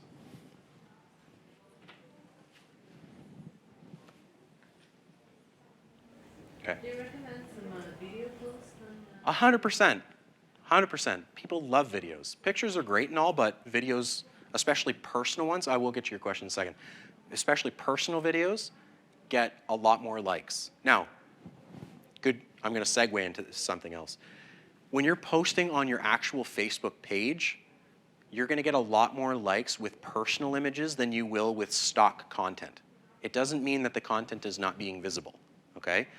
You could still get 100 people to view your personal image versus your educational post, that's stock image. You might get 10 likes on this one and 1 like on that one. Okay, it doesn't mean that they're not viewing it, okay? So just understand that.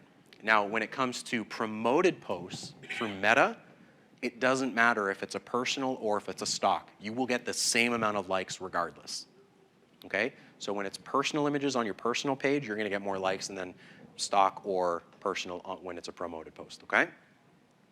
Sorry, what was your question? I assume it's a common answer question. I took out the post before and was explained to me. And I believe also if some people have a personal Facebook, if it's mixed with professional audience or list, I assume that looks good. Even maybe it's a question. If it's mixed with professional stuff, that you should put a professional picture, pretty professional picture. Let me kind of explain that. So yes, your personal profile is going to manage your business profile. They will not know who the manager is for the most part. They won't look into it. So it doesn't matter that your personal page or that your personal page profile is managing your business profile. That absolutely does not affect anyone. Okay? I would say because you're a dentist, you probably shouldn't have a bikini picture as your profile picture anyway, right? Or whatever any sort of like inappropriate pictures. Be professional. You're on social media. You're in a professional business. Keep the pictures professional, okay? Now, review and modify. Interesting stuff. Everything I just explained to you will improve the other system. Your website data is going to tell you which pages of your website people are engaging with. It's going to tell you your bounce rate and other important details like how people are finding you. Google Analytics is going to tell you the keywords that people have typed in to find you and the times of day that they're actually searching. And Facebook Analytics through the Pixel is going to tell you the demographic information of the people that are engaging with you. So what you do is you take one system to improve the other. So let's just say Facebook tells me that it's more women that are engaging with you. I would change your website imagery to coincide more with women. If Google tells me that people are searching for dental implants at 8 o'clock at night, then I will create a Facebook post for dental implants at 8 o'clock at night. Use one system to improve the other. So the longer these systems go for, the better the averages, the better the numbers, the more streamlined your content will ultimately be. But also understand that those averages change over time, so you can't keep posting about dental implants at 8 o'clock at night. Usually you want to look at that data at least once a month to see how that content has changed. Okay? Complementary marketing efforts. There are some things that I didn't talk about so far. Anybody want to take a guess what those are? Promos, sure. Anybody else? Internal marketing, yep. Let's start going through them. Email marketing, okay? Sending out a newsletter once a month to your patients. Right now, let's say, use your dental benefits before they expire at the end of the year. That will flood your patient base, but you should actually do it in October, not December 1st, okay?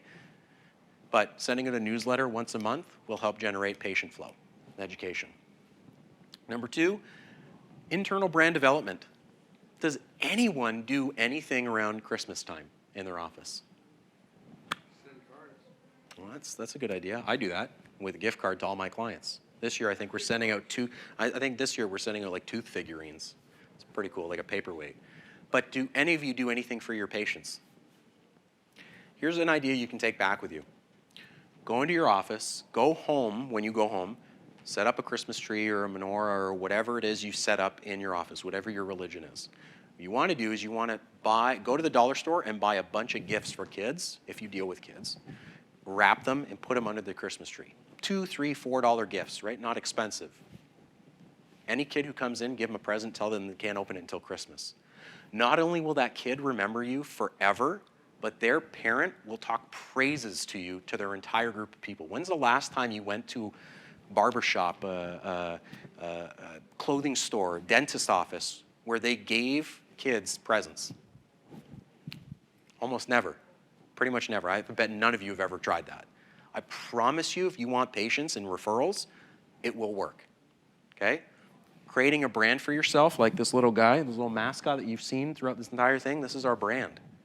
Anytime that you see that mascot, I promise you, now you're going to remember this guy in a white coat, okay? Next, content. Everyone knows what a blog is, but do you know how it actually works? There's 4 levels to search engine optimization. I explained 2 earlier, but there's actually 4. You have static, which deals with your services. You have directory listing management that deals with backlinks and fixing the problems. You have dynamic optimization that deals with attribute keywords. And then on top of that, it's like dynamic optimization, but on steroids is blogging. Basically what ends up happening is you look at all the keywords from the month. You take the top one, are dental implants expensive? And then you write a 1,500-word essay around it and plop that right on your website with tons of keywords related to it. The next time somebody in your area types in, are dental implants expensive, guess who's showing up number one? You are. So you don't do this every single day because the keywords are going to be the same. Once a month, once every 6 weeks, look at the keywords and write a blog post on it. Okay? Very, very effective form of marketing. Over time, you're going to be like, wow, my traffic is going like this. Organically. So you look at Print. the keywords and you write a blog about it. That's it. Print marketing. Yes? Where do you find those keywords? How you look for them? I'm going to show you. I'm going to show you. Don't worry. I got you covered. Print marketing. Print marketing. This is mailing out postcards to certain zip codes. What zip codes do you target? Look at your patient base. Look at your patient base and look at all the zip codes of where most of your patients come from, and then talk to a marketing company to see if they can target that specific zip code. Because chances are, if you have 500 patients from one zip code and there's 1,500 people in that zip code, there are going to be other people that know who you are in that zip code, and you're just sending them a reminder to come out. Next, photography and videography. How many of you have personal images on your website? Personal images of, not just, I'm not talking just bios here. I'm talking like of your reception, your waiting room, your operatories. Yeah? Those pictures will get so much more than a stock photo will on your website. Okay? So those pictures, you definitely want to have personal images on your website. Now, in terms of videographer, I have a videographer here at the back that's recording this session. You know what I'm going to do with it? I'm going to put it on social media and I'm going to promote it. Okay? Because that's how I get more clients. You should do the exact same thing. Record yourself of who you are, talking about your clinic. Do it with your patients, do it with your staff, and then post it on social media. Use it on your website, because that's what's going to help you get more patients. Put your kids on there? Your kids? Yeah, why not? Absolutely. Now, if you're a prosthodontist, probably not, but if you're a family dentist, sure. Why not? Unless, of course, your kids are grown, and then, if you have little kids, you shouldn't put it on an implant website. It doesn't make sense. Public relations. This is applying for awards like Reader's Choice Award or damage control. Something happened in your office that you need good press about, right? Different things like that. Any questions on this? Yeah. I have a question regarding, you were talking about the presents for the kids, like for Christmas, let's say? Yeah. Okay, so do you suggest to do that only for like holidays? Because as far as I know, we do it for every kid when they come to our office. We just Make it special. Like make it a little present for everyone, but Yeah. not for the special holidays. I'm not talking, no. What I'm not talking about is giving every kid a toothbrush and a toothpaste. No, we do like balloons, something like this kind Make it special. Make it special. for the holidays. I would do it around the holidays. So the balloons are a good touch. You could give it to every kid that comes into the office, but in terms of like present things like that, make a theme around the holidays. Valentine's Day, have some more red and hearts in the office, right? Yes, you're not supposed to have candy. Give them a little chocolate candy. Or around Halloween, have them trick or treat from operatory to operatory. These things are great for establishing your brand of who you are. So think about some things that you want to be known for. Okay? We did this one with like a little teddy bear. Kids got a little huggable teddy bear at Valentine's Day. It's a little heart teddy bear. All the kids got different things like that. Think about it.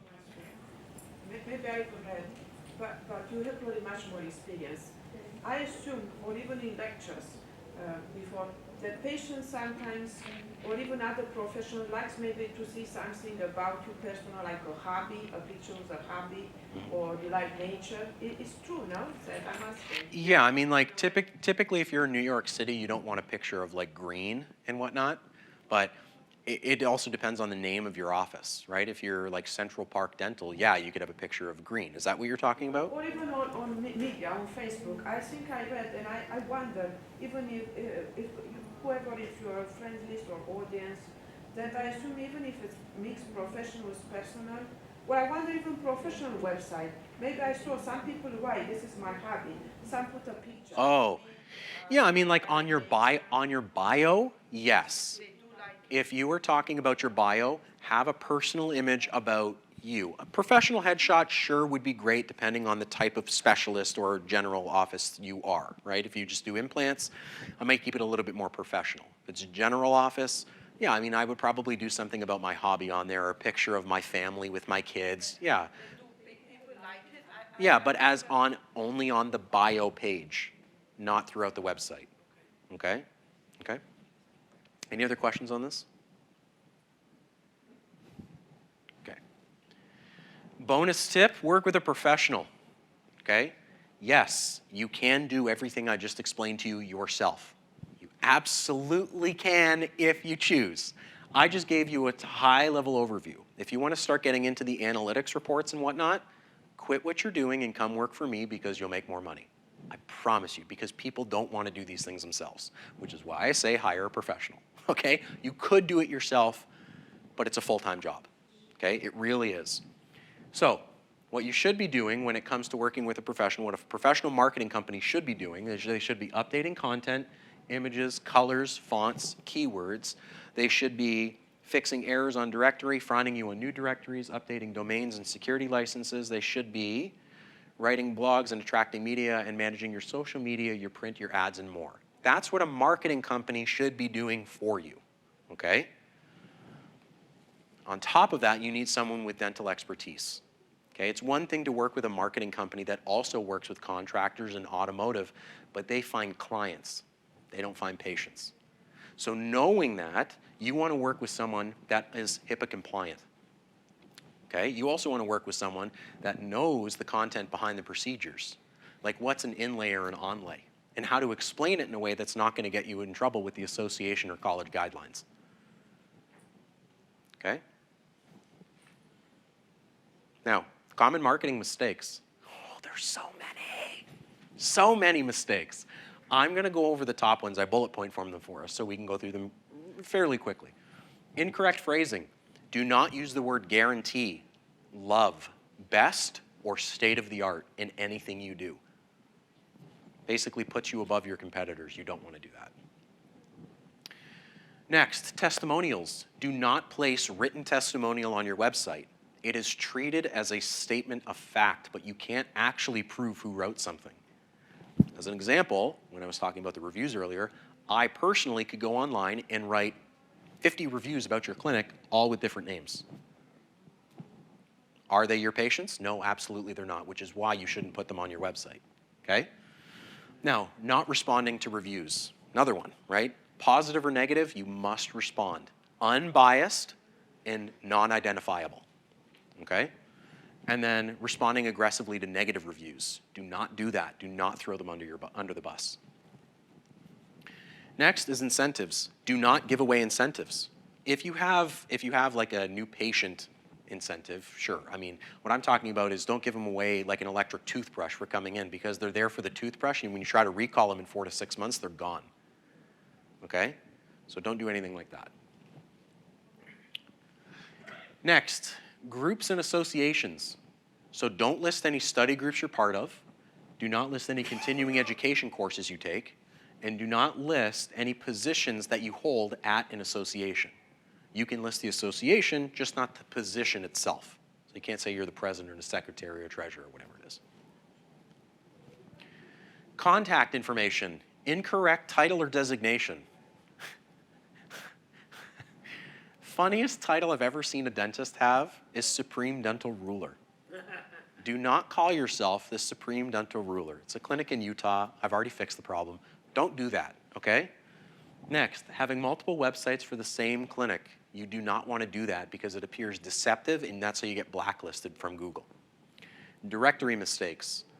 Fixing the problems online. Fixing your name, your email, your address, phone, fax, website address. You have to fix those mistakes.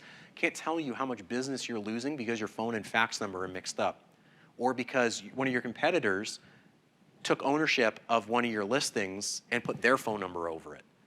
It happens more often than you think. And then marketing, promoting for services you don't offer. Why would you do that? Plagiarism, right? Improper explanations. Don't take information from other websites, even from the CDC, and put it on your website regarding COVID. Don't do that. Create your own. And then improper marketing budget, both too low and too high. If it's too low, you're not going to get the results. If it's too high, then you're overspending on basic services. I'm going to talk off tangent just for 1 second about this marketing budget. I had a conversation with a clinic in Texas about 2 weeks ago. We went through his analytics report. It was 27 pages from his existing provider. And so literally like 26 pages of it was garbage. But I drew his attention. His Google Ads budget was being paid up front. Okay, that's not how you do it. Okay, you don't pay the marketing company and the marketing company pays Google. That's not how it works. Marketing company, you pay for their service, and then Google charges you separately for theirs. Okay, this marketing company was charging this particular gentleman $2,500 a month for services and Google Ads and things like that. Seems like a fair budget, right? The problem is that the marketing company was only paying Google $700. Do you know what he was spending the rest of the money on? Website hosting. Yeah, $1,800 a month in website hosting. I told him that even if he decides not to work with me, to cancel his existing provider immediately because he's flat out stealing from them. You know, he called me 5 minutes after that conversation and signed up after canceling his existing provider. And it was literally right there in the report that they sent him. So that wasn't me coming up with it. It was they sent him that report. Okay? So just to kind of talk on that tangent for 1 second, how Google Ads and Facebook Ads bill clients is marketing company gives the credit information directly to Google or Facebook. They will charge you separately for their services. Typically with medical offices, your threshold is $1,000, which means, let's just say to Google, I give Google permission to spend $100 every single day of your money. So your bill will accumulate and accumulate and accumulate. Once it hits 1,000, then Google will charge you. Then your bill goes back down to 0, and then the next day they spend 100, next day they spend 100, next day they spend 100, and then bill comes due every $1,000. Okay? They bill you off a threshold. So any marketing company that tries to charge you upfront for Google Ads, run the other way, because Google should be billing you directly. Meta ads through Facebook should be billing you directly as well. They're both about $1,000. Is that, are you talking about pay-per-click? Yeah, that's pay-per-click. That's Google Ads. It's not called pay-per-click anymore. It's called Google Ads. But yes, that's exactly what I'm talking But about. I thought Google Ads were a separate topic. No, that's the exact same thing. Yeah, it's not called pay-per-click anymore. It's called Google Ads. Okay, there's two types of ads.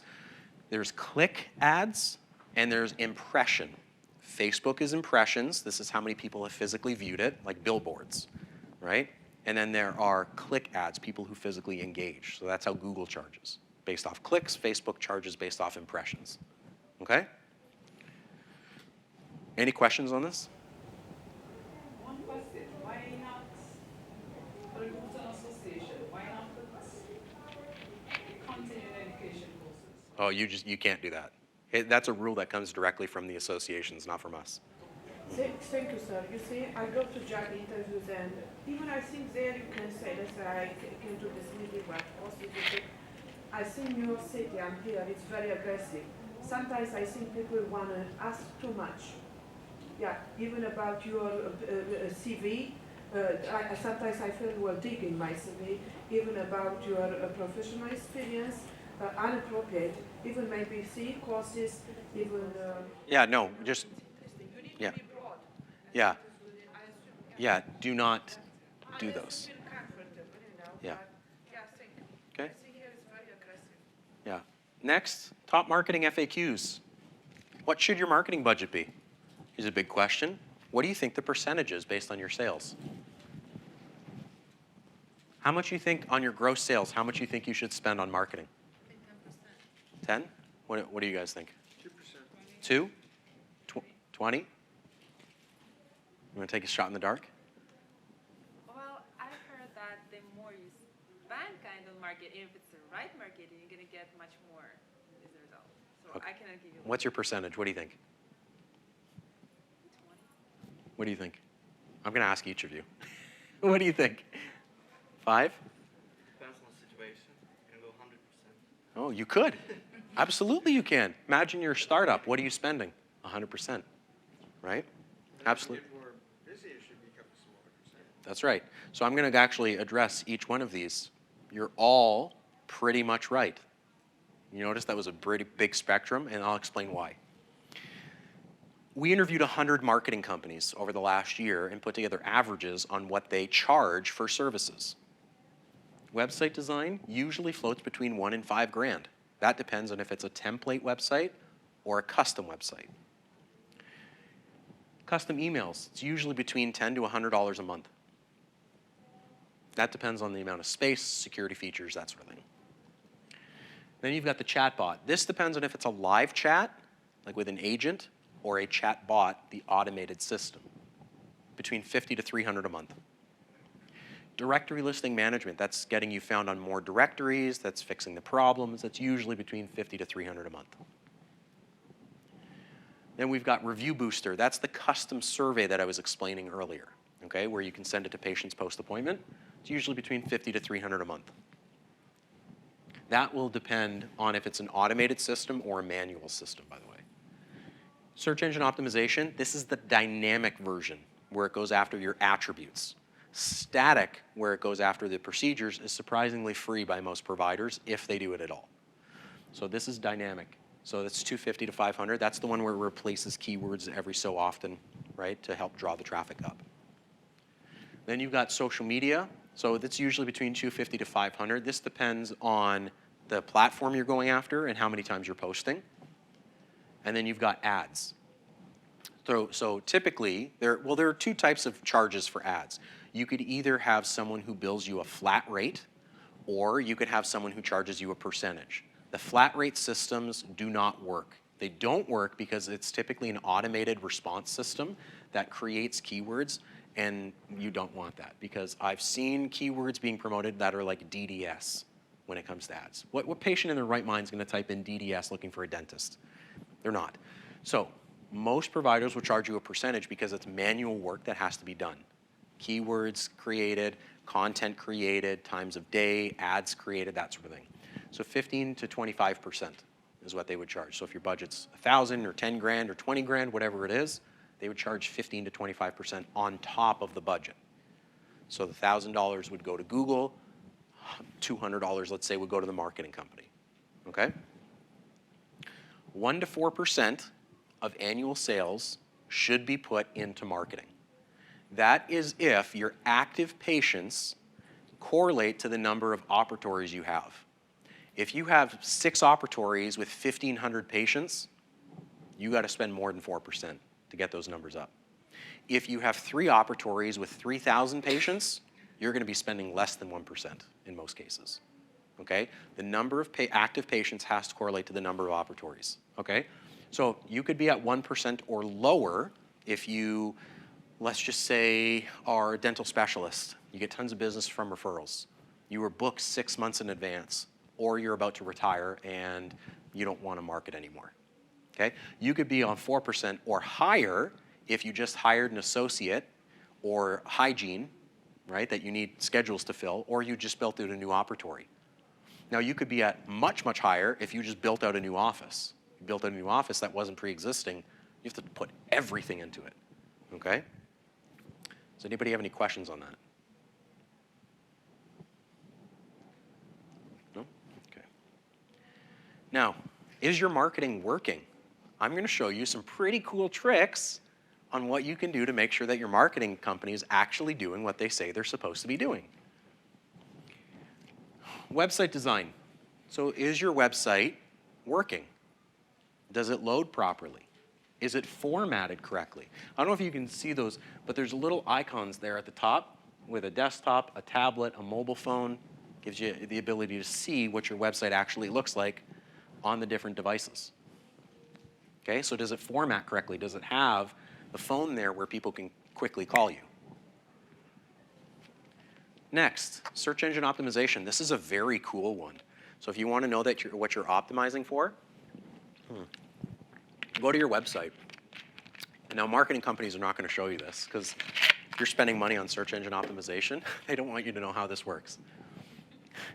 Click on, you can't see it, it says view page source. Everyone can do this. You right click, you click view page source on your website. And it shows the code. Okay? Then what you do is you click Control F. That's an ultimate find on the website. I'm sure you all know that, Control F. Then you type in the word keyword. Okay? And it'll show you all the keywords that you're promoting for on your website right there in that line. Right across. You would not believe how many times I have viewed that and they are promoted for one word. Literally, the word dentist. Not even their name, not their clinic name, not their phone number even. So if somebody types in your phone number, you want your phone number to be a keyword so if somebody types it in that your clinic shows up, right? Do that. I promise you right now, pretty much all of you have 0 or less than 5 keywords on your website right now. Okay? Very, very cool trick. Next, social media and blogging. Look at the dates of when these posts were actually created and the time frames that they were created. Are they consistent? In terms of the blog, you can do it too.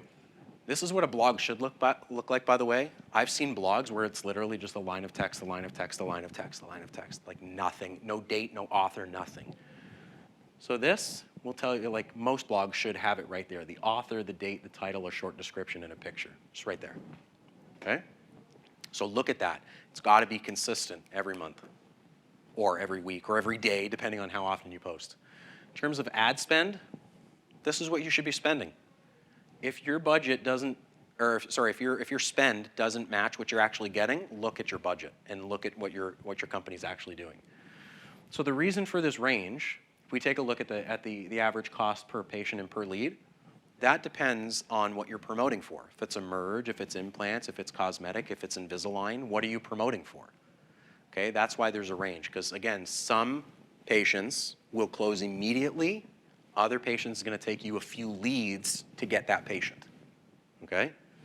So that's the average range that you want to stay in anytime you do any sort of like Google or like social media ads. Does anybody have any questions on any of this that I just went over? There are dental companies here. I agree with you, thank you, that some patients will be willing to or listen to recommendations from doctor and make an investment in a treatment. May not, the world is closed, even can be different, all same day. A dental company, I've been working associate, I worked in one, you wish 90% to close same day for a certain procedure. Yeah, they won't. But do you have a question about it? Oh, I think it's very nice that you Yeah. describe it, like a range. Yeah. Yeah, so there's lots, I know I've given you a lot of information here, but that's what you have to stay in, okay? This is nationwide, by the way. So certain areas, you might get better results, okay? This is an average, okay? My best performing client right now, their patient acquisition cost is $4 to generate a new patient. $4, okay? So over time, it can improve. Now, staff play a huge role in the conversion. You would not believe how many times I have listened to recorded phone calls and heard staff hang up on a new patient or put them on hold for more than 2 minutes or say something completely off-putting. Oh, you need your wisdom teeth out. Yes, I need my wisdom teeth out. I'm in a lot of pain. Is it possible for me to come in today? No, I can't guarantee that I can come in today. I can't get you in today. I'm sorry, it just won't work. Okay, goodbye. No joke, like that was an actual call. Not, hey, I can't see you today, but I can see you first thing in the morning. Or let me go ask the dentist, see if he can see you later today.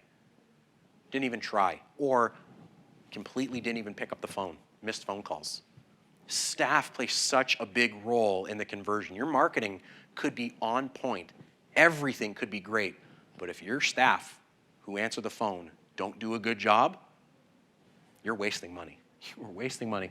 And this is why you have averages here, okay? Because you're going to get a lot more leads than you will patients, but if you have the right staff picking up the phone, your conversion cost ends up going way, way, way down. Okay? Is there a way to monitor how our staff is answering? A call recording. Yeah, have a call recording system, answer the calls, then review the calls. You don't have time to review the calls, work with somebody who actually will review the calls for you. It's call recording. It records phone calls. Yeah. So how do you close the lead? Because not every lead becomes an actual patient. Mm-hmm. Because like people do lead, but they're not like calling up, I don't know, they're not just closing up. Yeah, so I mean, like, there will be patients that are going to be like, hey, well, this is why we have the negative keywords, because if they're looking for cheap dentists, right? Yeah. A lot of people have insurance. Right. So, and they go like, okay, really needs to come, but like, we did not accept insurance. Oh, we're out. That's fine, but that's where the negative keywords come in. Because if they type in the service with, does this dentist accept? And we can put in negative keywords to make sure you don't show up for those clients or those patients that are ultimately going to be asking those insurance questions. Now, the patient could not put in that and then call you anyway. They could say, who's the best dentist in my area? And then when they call you, they ask the insurance question. So the best way around that, if you have an in-house plan, is to offer them an in-house plan, right? Or offer them some sort of insurance company that you might, I don't know, recommend to them, or some other, right? A lot of patients call, say, how much is it cleaning? Because they don't know what else to ask. Mm-hmm. How you handle it? Again, if they type in a keyword like, is cleaning expensive, or cheap cleaning, or cheap dental cleaning, if any word that like cheap or free or affordable or inexpensive, we can add as negative keywords. So those people will be negated from your ad right away. Now, they won't show up, like your ad won't show up for those people. But they're just asking because they don't know what else. I understand that, but what I'm saying is if they go online and they type in a combination of keywords, but you have a negative keyword, your ad will not appear to that particular individual. Just one second, okay? So if the person, that's what I was just explaining to her, is that if the person doesn't type in a negative keyword, but just types in like teeth cleaning near me, and then they call you asking how much your cleaning is, there's nothing from a marketing perspective that you can do about that. It'd be a you problem, a staffing issue. If they ask that question, tell them the price right up front. If they want to book, great. If not, then what have you done? Right? Or make the pricing visible right in the ad, or make the pricing visible right on the website so they don't ask those questions. Doctor, is it scaling and root planning? What kind of cleaning patient? We don't know what kind of cleaning you need. Well, yeah, don't answer, don't say that on the phone. Don't say I don't know. I teach this to my 6-year-old. It's not that I don't know. Do it's not just that say, I don't know what kind of cleaning you I need. understand that. Do not say I don't know. Okay? It makes you look incredibly unprofessional. You don't know, but you're the doctor. You should know. That's what they're going to say. Hold on. Then I get that, but what they're going to do is they're going to argue with you, right? An argument's going to ensue. Somebody, either your receptionist or the patient, is going to get offended. Do not say the word I don't know. Do not say that phrase I don't know. Okay? Do not do that. What you want to do is you want to give them an alternative. Avert their attention to something else. Okay? Well, you know, what kind of cleaning am I going to need? What kind of cleaning are you going to need? Well, I could actually get you into the office today and we can run through it. When are you available? Pre-consultation, we'll see what kind. Yeah, why not? Do not say I don't know. It's okay to, some people need the regular cleaning, some deeply, it's okay. Yeah, I would you can give an average. You know, some people might need a deeper cleaning, so it could cost anywhere from, I don't know, $50 to $150. We could potentially do x-rays. It could be more. We have an in-house special. Let's get you in the office. When are you available? Avert their attention to something else. Get them in the office. Do not say, I don't know. It's like the worst thing you can say to a patient. Okay? You're the professional. You have all the answers in front of you. You just have to figure out how to properly word them. Okay? Now, just about it. Yeah, go ahead. Regarding the price. Yeah. So, just want to mention, like, you mentioned actually, about that, to put the negative keywords, like, Yep. cheap, but as of, like, my experience, every person understands cheap and expensive, depending on their salary and their life conditions. Yeah. For example, if they go cheap for some people, like, I don't know, 200 for the cleaning going to be cheap. Well, yeah, you just With the negative keywords. yeah, you just have to get creative with it. So over time, let's just say you and I are working together. Over time, you're going to say, Brandon, I've gotten a lot of people asking about this. I say, okay, perfect. Let's take one of those words and add it as a negative keyword, right? Oh, just because of the, like. So over time, yeah, over time, we would take some of the words that you have averaged out and then taken out ones that we feel would be bad and then just add them to a negative keyword list. Yeah. So we would start with a small list that everyone kind of starts with, cheap, affordable, free, stuff like that. But over time, you kind of like add more to it. Well, it's a good answer. You know, I believe in price transparency, but in that situation, it's good to give a range, no?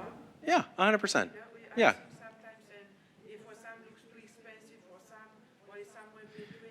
I get asked, Brandon, how much are your marketing services? Mine start at $100 and go up from there, depending on the complexity, right? You can absolutely say the same. Why not? Make it visible on your website even, okay? You see, I do not know. Here in New York City, my opinion, not many people I say have it visible. I saw some visible in the state Connecticut, and interesting enough, few websites I look in Europe, Western Europe, are very visible the pricing. Do you have a question for that? You know, do patients, I assume, like transparency? Do you? Yeah. Oh, okay. Yeah. So visible. Well, is yeah, for certain things, I don't want you to go off and explain how a root canal is actually done, right? Sure, you can have maybe a patient education video, no bleeding, no redness. You don't want to promote that anxiety, okay? The anxiety happens over price as well. Understand that, okay? Give a range, avert their attention to something else, okay? Now, just to explain a little bit about doctor marketing so you understand kind of like the person that's in front of you and why we're explaining this, okay? So we're a full service marketing agency, okay? So anything you need marketing related, we can do for you, okay? Like anything. We specialize only in working with dental clinics. That's all we do, all over the world. Our service has no contracts. You're not happy, leave. I haven't lost a client in 6 years. I'm not willing to test that with you. So if you're not happy, you can go, but like I said, it's been almost 6 years since we lost the client. Save average clinic, 31 hours a month. If you did this yourself, everything I just explained, it'd be 31 hours of your time. Most people don't have that kind of time. How much money do you think you can make in 31 hours? Probably a lot more than you would end up paying us, right? Then, we like to take our time, be easy to understand, and we offer effective and efficient service, which is why I have taken 2 hours of your time today to explain this, right? And best part, we have partnerships with Google, Facebook, GoDaddy, Microsoft, and Constant Contact. These are billion-dollar companies. Actually, I think Google now is a trillion-dollar company. You can find us on their website, so if they trust us, I think you should too. Now, in terms of services, we offer literally everything I just explained. Domains, emails, HIPAA-compliant emails, website, graphic design, social media, directories, custom surveys, chatbots, Google and Facebook and social media ads, everything offline too that I didn't mention. Buses, benches, billboards, radio. You want a window decal done? Sure. Why not? Business cards, pamphlets, flyers, brochures, everything. Anything marketing related is covered through us. Okay? Typically, whenever we work with someone, they usually relinquish all their marketing power to us. You tell me how many patients you want and the type of patient, and then your job stops. My job starts. And then we go off and get you that. We give you a high-level overview of how we do it. We can get into the intricacies if you choose. Okay? So if I have a website that I like, you'll make a whole new one. Even Not necessarily. If your existing website is great, we could bypass the first stage and go straight to the marketing stage. Okay? So if it works, the bounce rate is very, very low, we could go straight to the marketing stage. 99% of the time, we usually end up having to rebuild it because it's not built in React. It doesn't convert properly to other screens. It's not designed appropriately. There's missing content. There's grammatical errors. So usually we would take it, build a new one, and then merge them together. how much do you charge for hosting? $10,000. No, I'm just kidding. I'll go over that. Don't worry. Case studies. Case studies. Okay. So I put together some numbers for you to give you some averages, okay? So types of different offices, where they're located, how long they've been with us for, the types of marketing that they do, average monthly patients, and then their cost.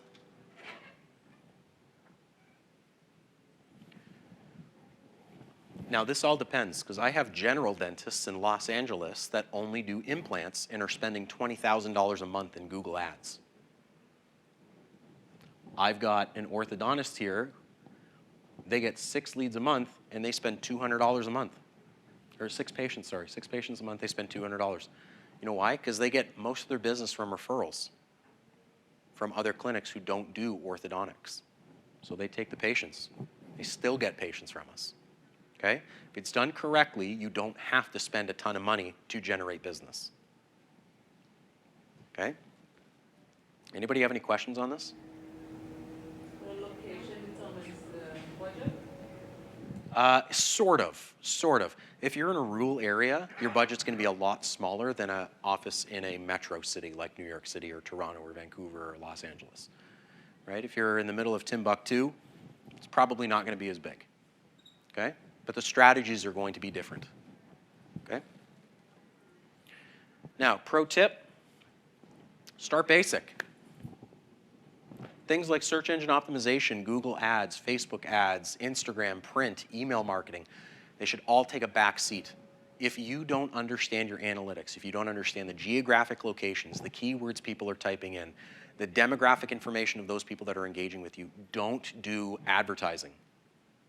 Okay? You will just be wasting your money. So, start small. Pardon me? Under what circumstance do you not start advertising? If you don't understand your analytics, don't advertise. Okay? So if you don't understand geographies of where people are searching, keywords they typed in, or their demographic information, do not advertise. You're just going to be throwing your money. Hey, Brandon, here's your budget. Okay, perfect. And then I just throw it at the wall. And then I'm like, okay, well, that worked. But then look at all this budget on the floor that I just wasted. Imagine if I'm like, okay, Brandon, here's your budget. And I say, okay, perfect, that'll work. I'm like, okay, that'll work. Okay, this'll work.